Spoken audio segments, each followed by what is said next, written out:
ఒక స్టాంప్ వేసిన వాళ్ళకి జబ్బు వచ్చిన వాళ్ళు కొంతమంది చనిపోయారు అన్న ఒక ఆలోచన వచ్చిన దాని అర్థం ఏంటి అంటే ఆ టైంలో వాళ్ళు పూర్తిగా విరుద్ధంగా వెళ్తున్నారు వాళ్ళ జీవితంలో.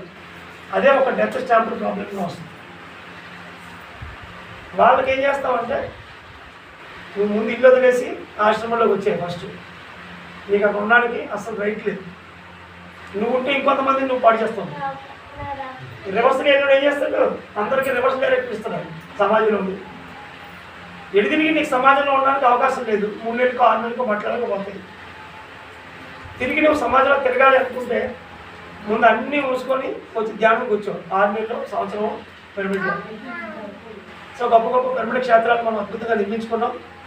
దాన్ని ఆశ్రమ ధర్మం పేరు. పత్రిజీ 3 ధర్మాలు ఇచ్చారు మనకి: కుటుంబ ధర్మం, ఆశ్రమ ధర్మం, ప్రచార ధర్మం. కుటుంబ ధర్మం, ఆశ్రమ ధర్మం, ప్రచార ధర్మం. కుటుంబ ధర్మంలో ఉన్నాం, చక్కగా బాగుంది, సంపద ఉంది, అందరికీ సమాధానం చెప్తున్నాం, ఆరోగ్యంగా ఉన్నాం, ఆనందంగా ఉన్నాం. ఓకే, కుటుంబ ధర్మం లేదు. ఎప్పుడైతే ఈ కుటుంబ ధర్మంలో ఉన్నప్పుడు ఏ చికాకుతోనో, ఏ ఆర్థిక ఇబ్బందితోనో, ఆరోగ్య సమస్యతోనో చచ్చిపోతానేమో అన్న ఒక ఎద ఎప్పుడైతే వచ్చిందో నీకు కుటుంబ ధర్మం ఇంకా స్వస్తి.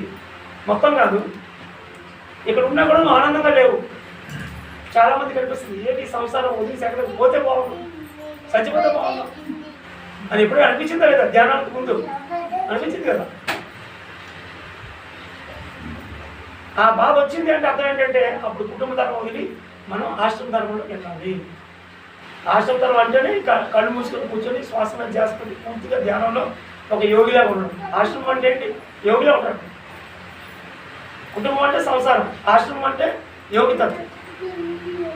సో ఈ కుటుంబ ధర్మం నుంచి మనం ఆశ్రమ ధర్మంలోకి వెళ్తాం.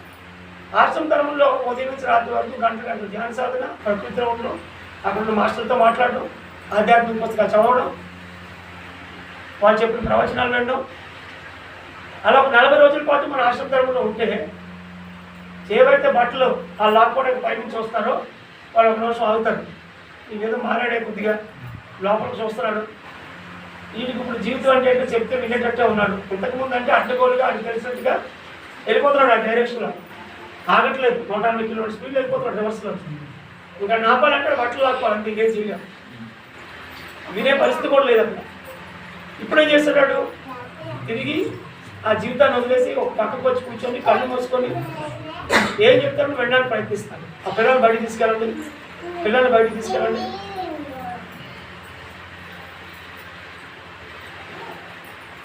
బయటికి తీసుకెళ్ళాలి. పిల్లలు ఆడుకోవాలి బయట, వాళ్ళకి కాదు ఈ క్లాసు. వాళ్ళతో మీరు ఆనందంగా ఆడుకోండి, ఏం పర్వాలేదు.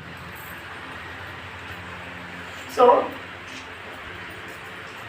ఎప్పుడైతే వాడు పూర్తిగా శూన్యంలో ఉన్నాడో అప్పుడు వాడు భగవంతుడు మాట్లాడబడతాడు. ఎక్కడ రివర్స్గా వెళ్ళాడు, ఎక్కడ అహంకారంగా వెళ్ళాడు, ఎక్కడ జీవితం వదిలాడు అనేది ఆ ధ్యానంలోనే ఆశ్రమ ధర్మంలో తెలుస్తుంది.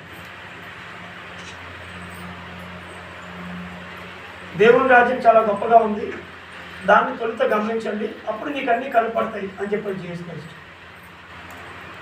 దాన్నే శ్రీకృష్ణ భగవానుడు, సేతు విజ్ఞానం అందరూ కూడా నీ వాస్తవాన్ని ప్రవేశించినట్టు నీ మూల జ్ఞానం నీ బాధల కారణం.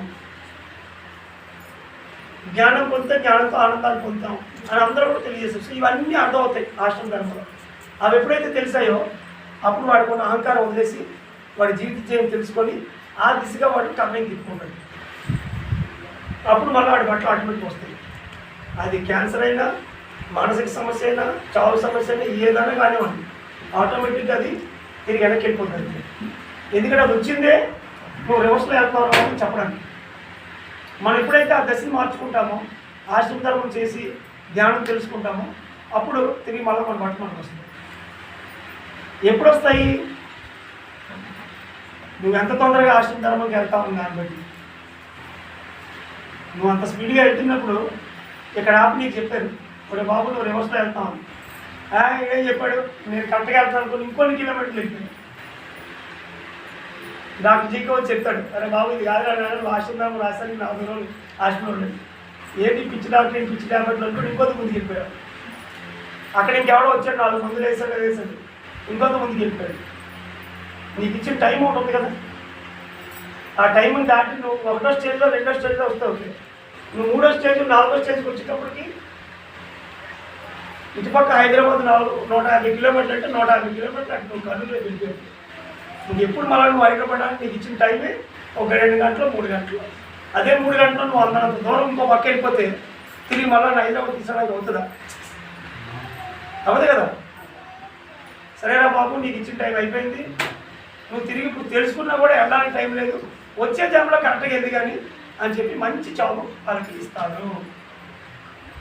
పీస్ఫుల్ డెత్ వస్తుంది, సచ్చి చావు కాకుండా ఒక పీస్ఫుల్. ఈరోజు క్యాన్సర్ 4th స్టేజ్లో ఉన్నవి ఎందుకంటే మనం తిరిగి వెనక్కి మనం తీసుకురావడం కొద్దిగా కష్టం అవుతుందంటే మన దగ్గరికి వచ్చేటప్పటికి ఆడ ఆల్రెడీ చాలా లేటు. నెంబర్ 1 రివర్స్లో ఎంత దూరం వెళ్ళిపోయాడు. ధ్యానం చేయడానికి కొన్ని సహకరించదు, మైండ్లో ఆలోచన తీసుకోవు, ఒక పక్క భయం విపరీతంగా ఉంటుంది, చుట్టుపక్కల వాళ్ళు సహకరించరు.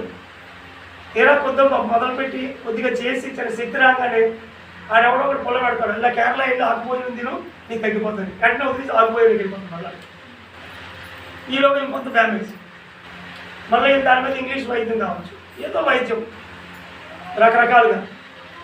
సో నీ సహజ స్థితిని పూర్తిగా ఆత్మతత్వంలోకి వెళ్ళి శూన్యంలోకి వెళ్ళి తెలుసుకోవాల్సింది కాస్త రకరకాలుగా పరుగులు పెట్టేటప్పటికి ఆ టైం ఉండడానికి ఇంకా కాస్త అయిపోయింది, ఇంకా బట్టలు నిలబెట్టుకోలేదు. కానీ ఆ చివరాకర సమయంలో చేసినటువంటి సాధన వల్ల ఒక మంచిగా ఇంట్లో వాళ్ళు కుటుంబం అందరూ అర్థం చేసుకొని ఒక పీస్ఫుల్గా వాడింది. ఈసారి జన్మ ప్రణాళికలో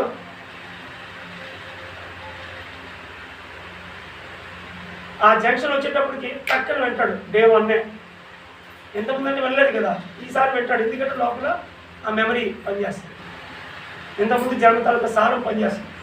మళ్ళీ అదే జంక్షన్లో ఈసారి విని వెంటనే మార్పు చేసుకొని కరెక్ట్గా జీవితాన్ని పూర్తి చేసుకుంటాం. కాబట్టి ఆ 3వ స్టేజ్ 4వ స్టేజ్ దాటిపోయిన వాళ్ళకి కూడా మనం ఎందుకు ధ్యానం చెప్తామంటే ఈ జన్మలో కాకపోతే వచ్చే జన్మలైనా ఆ బుద్ధి సరిగ్గా పనిచేసి వెంటనే సాధన చేసి తిరిగి వాడి జీవితం చేయవైపు వాడు ప్రయాణించాలి అన్నటువంటి ఒక మంచి ఉద్దేశంతో.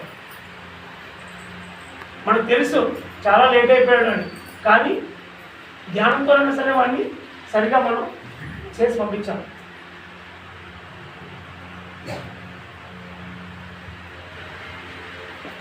ఈ అనారోగ్యాలు లేకపోతే చక్కగా మనం ధ్యానం చేసి ఇచ్చావరణం మన పర్పస్ అంతా అయిపోయిన తర్వాత హ్యాపీ టాటా బాయ్ బాయ్ అని చెప్పి అందరినీ చూస్తూ ధ్యానం చేస్తూ అద్భుతంగా అలా వదిలేసి వెళ్తాం.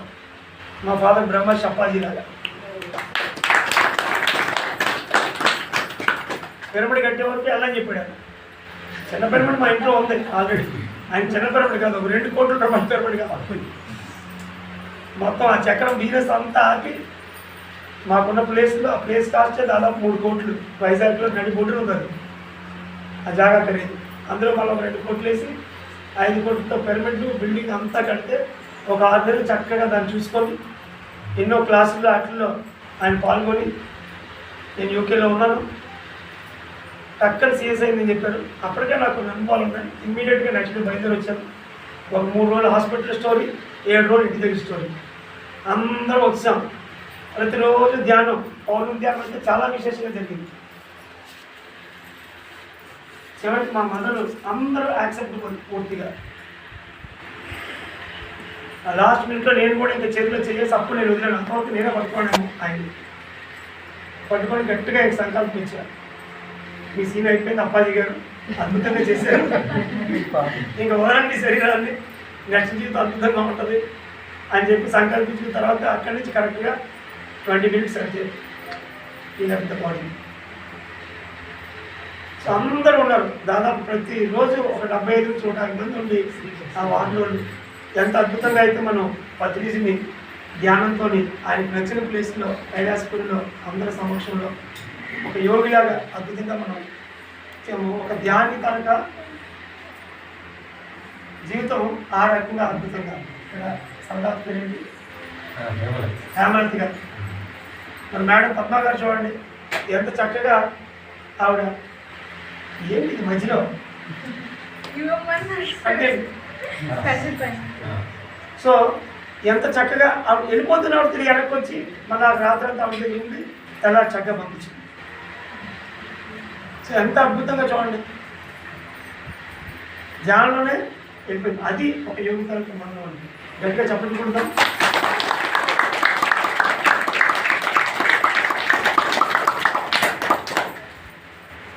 శాకాహారం పాటించకుండా, ధ్యానం పాటించకుండా, మూడో నేత్రాన్ని యాక్టివేట్ చేసుకోకుండా, జీవిత ధ్యేయాన్ని తెలుసుకోకుండా అడ్డగోలుగా వెళ్ళి ఆ 4వ స్టేజ్లోని మంచి ఫ్రెండ్తో ఒక చావు చేద్దామా?